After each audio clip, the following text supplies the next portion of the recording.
हम लोग बिहार स्पेशल पढ़ रहे हैं और इस दरमियान हमने बिहार के विभिन्न राजवंशों को पढ़ा और देखा, मगध के बारे में जाना, बिहार के इतिहास के बारे में जाना, बिहार की संस्कृति के बारे में जाना, बिहार में कौन कौन से पराक्रमी शासक हुए उसके बारे में जाना।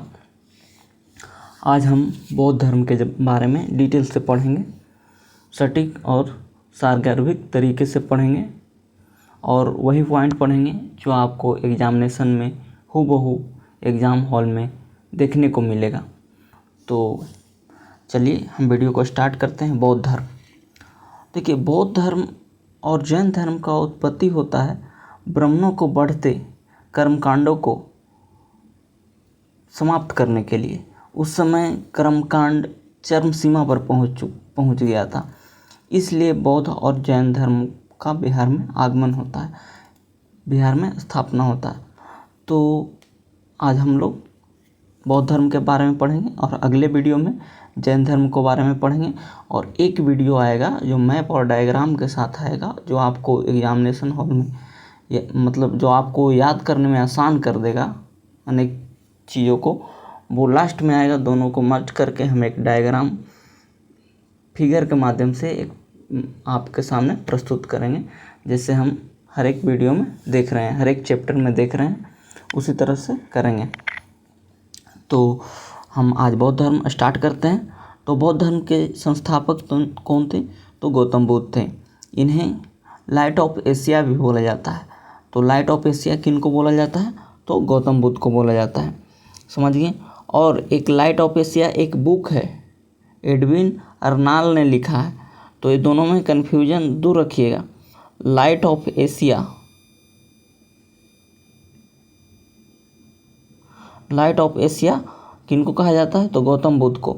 लेकिन लाइट ऑफ एशिया एक बुक है, कौन लिखा है? तो एडविन अर्नाल्ड लिखा है, समझिए। तो ये दूर रखिएगा कन्फ्यूजन। चलिए अब हम लोग स्टार्ट करते हैं। बौद्ध धर्म के संस्थापक कौन थे? तो गौतम बुद्ध थे। इनका जन्म कब हुआ था? तो 563 ईसा पूर्व हुआ था। कहाँ? लुम्बिनी में हुआ था। ये क्वेश्चन भी पूछता है, लुम्बिनी कहाँ है? नेपाल में है। उसके बाद इन्हें शाक मुनि, लाइट ऑफ एशिया यानी एशिया का ज्योति पुंज कहा जाता है। इनका बचपन का नाम सिद्धार्थ था। इनके पिता का नाम क्या चीज था? सुदोधन था। माता महामाया देवी इनकी सौतेली माँ या मौसी इनका पालन पोषण करता है। इनकी माता मर जाती है जन्म के कुछ दिन बाद, तो इनकी मौसी पालन पोषण करती है। गौतमी इनका नाम होता है। उनकी पत्नी का नाम, गौतम बुद्ध की पत्नी का नाम यशोधरा होता है। 16 वर्ष में इनको विवाह कर दिया जाता है।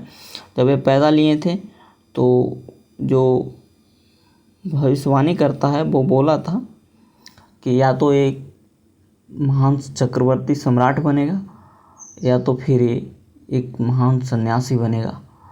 तो भगवान बुद्ध ने अपने पूरा राजमहल को त्याग कर, सुख सुविधा के अनेक चीज़ों को त्याग कर ज्ञान की खोज में निकल जाते हैं, बरसों भटकते रहते हैं और अंतिम में उनको ज्ञान की प्राप्ति गया निरंजना नदी के तट पे होता है, गया में, जिसको आज हम लोग बोध गया के नाम से जानते हैं।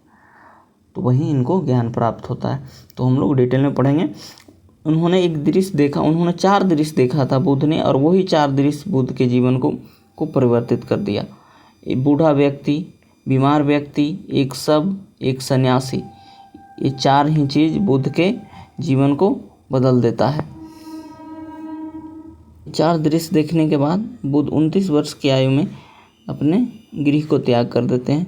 6 वर्ष की तपस्या के बाद 35 वर्ष की आयु में इन्हें ज्ञान की प्राप्ति होती है, समझिए। ज्ञान की प्राप्ति हुई, उसके बाद इन्हें तथागत और बुद्ध की उपाधि दिया गया। जब ज्ञान की प्राप्ति इनको हुई तब इनको तथागत और बुद्ध कहा गया। और कब हुआ था ज्ञान की प्राप्ति? वैशाख पूर्णिमा के दिन पीपल वृक्ष के नीचे निरंजना, जिसे हम वर्तमान में फल्गु नदी कहते हैं, वहीं हुआ था, गया में। और आज उस जगह को बोध गया के नाम से जानते हैं। अब है बौद्ध धर्म के 4 आर्य सत्य कौन है? तो दुख, दुख समुदाय, दुख निरोध और दुख निरोध मार्ग, ये 4 आर्य सत्य है, समझिए। उसके बाद चलते हैं बौद्ध धर्म के अष्टांगिक मार्ग। यहाँ से पूछता है कि बौद्ध धर्म के अष्टांगिक मार्ग कितने थे, तो अष्टांगिक मार्ग 8 थे। सम्यक दृष्टि, सम्यक संकल्प, सम्यक वाक, सम्यक कर्म, सम्यक सम्यक आजीव, सम्यक व्यायाम, सम्यक स्मृति, सम्यक समाधि, ये 8 मार्ग है। ठीक है। बौद्ध धर्म के त्रिरत्न, एक क्वेश्चन पूछता है, तो त्रिरत्न कौन है, बुद्ध, धम्म और संघ। उसके बाद बुद्ध ने किस मार्ग का प्रतिपादन किया, तो मध्यम मार्ग। उसके बाद बुद्ध ने अपने उपदेश किस भाषा में दिए, ये भी क्वेश्चन पूछता है, पाली भाषा में। बुद्ध का पहला उपदेश सारनाथ में। बुद्ध ने सर्वाधिक उपदेश श्रावस्ती में। ये देखिएगा, यहाँ ये सब इम्पोर्टेंट है जो हम अंडरलाइन कर रहे हैं, समझ गए ना। एक बार वीडियो को पॉज करके पीछे देखिएगा, आपको समझ में आ जाएगा। बुद्ध ने सर्वाधिक उपदेश श्रावस्ती में दिए। बुद्ध की मृत्यु होती है, कब होता है, तो 483 ईसा पूर्व में हुआ, 80 वर्ष की अवस्था में हुई। उसके बाद बुद्ध के प्रथम गुरु कौन थे, अलार कलाम थे, जो वैशाली के रहने वाले थे, समझ गए। और द्वितीय गुरु कौन थे, तो रामपुत्र था, जो राजगीर के रहने वाले थे। ये दोनों ध्यान में रखिएगा। बुद्ध धर्म में 10 शिला आचरण है, सत्य, असत्य, ब्रह्मचर्य, समझ गए, भोजन का त्याग, अहिंसा, अपरिग्रह, नृत्य गायन का त्याग, कोमल शैया को त्याग, मतलब जो सोने वाला स्थान होता है, जो हमेशा ज़मीन पे बौद्ध भिक्षु सोता है। मद्य सेवन का निषेध, जो अभी हमारे मुख्यमंत्री जी किए हुए हैं बिहार में, ये बौद्ध धर्म से ही लिए हैं। और नीतीश कुमार जी, ऐसा बोला जाता है कि एक बौद्धिस्ट हैं और उन्होंने बौद्धों के लिए बहुत काम किया बिहार में। ये बात तो सही है, वो दिखता है काम। उसके बाद बुद्ध के जीवन की घटना एवं उसके प्रतीक, ये भी आपको एग्जामिनेशन में मिलेगा। जन्म का प्रतीक क्या चीज़ से है, तो कमल से है। यौवन, साढ़, महाभिष्क्रमण यानी गृह त्याग का प्रतीक घोड़ा से है। संबोधि ज्ञान प्राप्ति, पीपल वृक्ष, महापरिनिर्वाण, स्तूप या पद चिन्ह से। धर्मचक्र परिवर्तन, प्रथम उपदेश दिए थे कहाँ, बताइएगा, सारनाथ, उसी को धर्मचक्र परिवर्तन बोला गया। और सबसे ज़्यादा उपदेश श्रावस्ती, ये दोनों में क्लियर रखिएगा। तो ये भी इम्पोर्टेंट है आपके लिए, ये चार्ट देख लीजिएगा वीडियो को पॉज करके। अब देखिए आगे चलते हैं। बौद्ध धर्म की चौथी संगति के उपरांत बौद्ध धर्म 2 भाग में विभक्त हो जाता है, हीनयान और महायान। हीनयान परिवर्तन विरोधी और महायान परिवर्तन समर्थन। यानी देखिए, इसको कहने का मतलब है, हीनयान भगवान बुद्ध को एक साधारण आदमी मानता है, साधारण मनुष्य मानता है, लेकिन महायान भगवान बुद्ध को भगवान मानता है। यही अंतर है दोनों में, और कुछ खास अंतर नहीं है। 8वीं सदी में बौद्ध धर्म के आडंबर एक शाखा फिर विकसित हुआ, उसको वज्रयान बोलेंगे, जो कहाँ देखने को मिलता है, उदयपुरी विश्वविद्यालय में ये देखने को मिलेगा। भागलपुर विक्रमशिला विश्वविद्यालय में वज्रयान मिलेगा। ये जो होता है ना, जादू टोन से संबंधित था। उसके बाद है बौद्ध धर्म के त्रिपिटक कौन कौन से हैं, ये क्वेश्चन आपको एग्जाम खूब मिलेगा। शुद्ध पिटक किसको बोला जाता है, तो बुद्ध के उपदेशों का संग्रह है। सबसे बड़ा पिटक है, जिसका संकलन कौन किया था, आनंद ने किया था, भगवान बुद्ध के प्रिय शिष्य। जब भगवान बुद्ध मरने लगे तो आनंद ने पूछा, प्रभु अब हमारे गुरु कौन रहेंगे, तो उन्होंने बोला कि अप दीपो भव, अब तुमको खुद सब चीज़ करना है इसके मुझे मरने के बाद। तो सोचिए, आनंद उनको सबसे प्रिय चेला में एक था। विनय पिटक संघों के नियमों का संकलन है। इसका कौन किया था संकलन, उपाली ने किया था। मोगलीपुत्तिस ने किया था किसको, तो अभिधम पिटक के। ये बुद्ध के दार्शनिक विचारों का संकलन है। तो शुद्ध पिटक, विनय पिटक, अभिधम पिटक में क्या है वो आप देख लें। इसका संकलन कौन किया ये देख लें, यहीं से क्वेश्चन रहेगा, और ज़्यादा नहीं कुछ ध्यान दीजिए, यहाँ से क्वेश्चन मिलेगा और यही आप बार बार पढ़िए। उसके बाद है बौद्ध,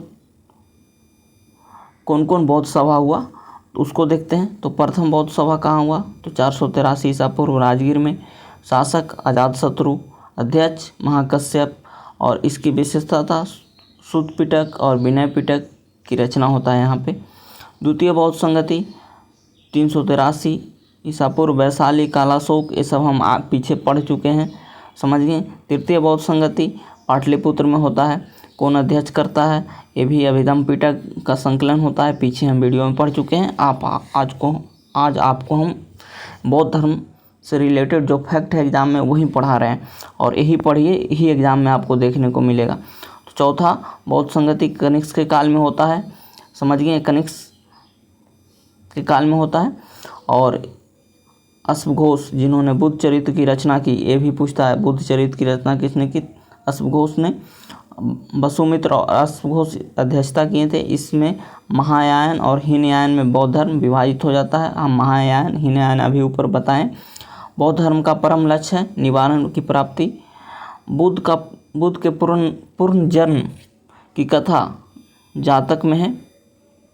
अब देखिए, चैत बुद्ध के पूजा घर के, बौद्ध धर्म के पूजा घर को चैत बोलते हैं। जैसे हम लोग मंदिर बोलते हैं ना, उसी तरह उन लोग चैत बोलता है। स्तूप हो गया बौद्ध धर्म के पवित्र अवशेषों का संग्रह, जहाँ जहाँ बुद्ध के अब मतलब जो जलने के बाद उनको राख बचा था वही वहाँ रखा गया, और वहाँ स्तूप का निर्माण होता है। यानी बौद्ध धर्म के पवित्र अवशेषों का संग्रहण है। उसके बाद है बिहार। बिहार का नाम बिहार क्यों पड़ा वो तो आप लोग जानते हैं, और बिहार मतलब होता है बौद्ध भिक्षुओं का निवास स्थान, जहाँ बौद्ध भिक्षु रहता है। तो ये बिहार, सोचिए, पुष्यमित्र शुंग को इतिहास हम बार बार बोलते हैं, उसको इतिहास कभी नहीं माफ़ करेगा। 1000 बौद्ध भिक्षुओं को कत्लेआम गर्दन काट दिया था। यही जो भी बिहार शरीफ है ना, वहीं पे आप इतिहास पढ़िएगा तो आपको मिलेगा पढ़ने के लिए। तो ये बौद्ध धर्म से रिलेटेड फैक्ट था। कुछ फैक्ट है बौद्ध धर्म से रिलेटेड, वो हम आपको बताते हैं, वो भी एग्ज़ाम में आपको मिलेगा, उसको भी आप लोग देख लीजिएगा। हम बोल देते हैं, आप लोग नोट डाउन कर लीजिएगा, समझ गए। जैसे भगवान बुद्ध ने अपना प्रथम उपदेश सारनाथ में देते हैं, जिसको धर्मचक्र परिवर्तन कहा जाता है। सुनिएगा ध्यान से। बुद्ध के जितना भी उपदेश था वो सब पाली भाषा में दिया गया था, और सर्वाधिक उपदेश कौशल देश के राजधानी श्रावस्ती में देते हैं, समझिए। और बुद्ध के समकालीन कौन कौन से शासक थे, ये भी एग्जाम में आपको आएगा। तो बुद्ध के समकालीन बिंबिसार था, बुद्ध के कालीन प्रसेनजित था, और उदयन था। उदयन क्या चीज़ किया था वो आप हमको कमेंट में बताइएगा, हम बता चुके हैं। तो ये 3 शासक भगवान बुद्ध के समकालीन थे, समझ गए। उसके बाद बुद्ध का मृत्यु हुआ था, कुशीनगर में हुआ था, जो देवरिया में अभी पड़ता है उत्तर प्रदेश में, समझ गए।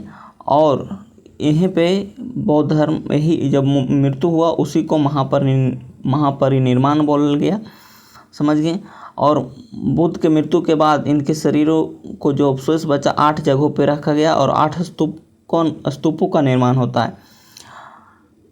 कैंटोन एक अभिलेख के आधार पर यह निश्चित किया गया कि बुद्ध के जन्म और मृत्यु की तिथि चीनी परंपरा के अनुसार है।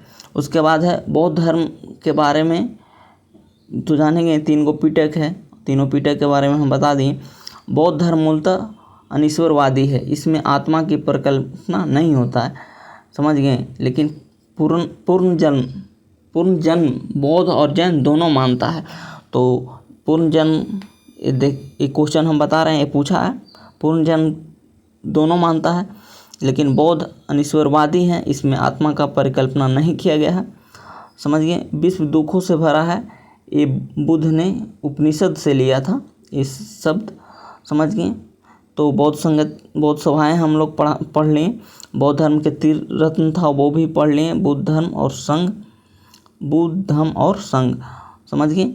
उसके बाद चतुर्थ बौद्ध संगति में बौद्ध को 4 भागों में बांटा गया, ये भी पढ़ लिए। तो इतना फैक्ट था, इतना से ज़्यादा आपको नहीं पूछेगा एग्जाम में, समझ गए। और जो अभी वर्तमान में बौद्धि वृक्ष है वो 5वीं पीढ़ी का वृक्ष है। वो किसके द्वारा लगाया गया था, वो कनिंघम के द्वारा लगाया गया था। ये भी क्वेश्चन यूपीएससी में पूछा है। तो इतना था अनीश्वरवाद के संबंध में बौद्ध और जैन दोनों में समानता है, समझ गए। जातक कथाएं बुद्ध से संबंधित है, ये भी क्वेश्चन पूछा है हम बार बार। तो इतना। और एक चीज़ है, सर्वप्रथम बुद्ध मूर्तियों का निर्माण बुद्ध के जो मूर्ति था उसका निर्माण गंधार कला के अंतर्गत होता है, लेकिन बुद्ध की प्रथम मूर्ति बनाया गया था मथुरा कला में, ये भी आपको ध्यान में रखिएगा। तो चलिए, इतना बौद्ध से संबंधित था, और अगला वीडियो में हम लोग जैन पढ़ेंगे, और उसके बाद हम लोग एक वीडियो में दोनों को मर्ज करके चित्रात्मक तरीके से देखेंगे। तो thanks for watching this video. Please channel को सब्सक्राइब कर लीजिए।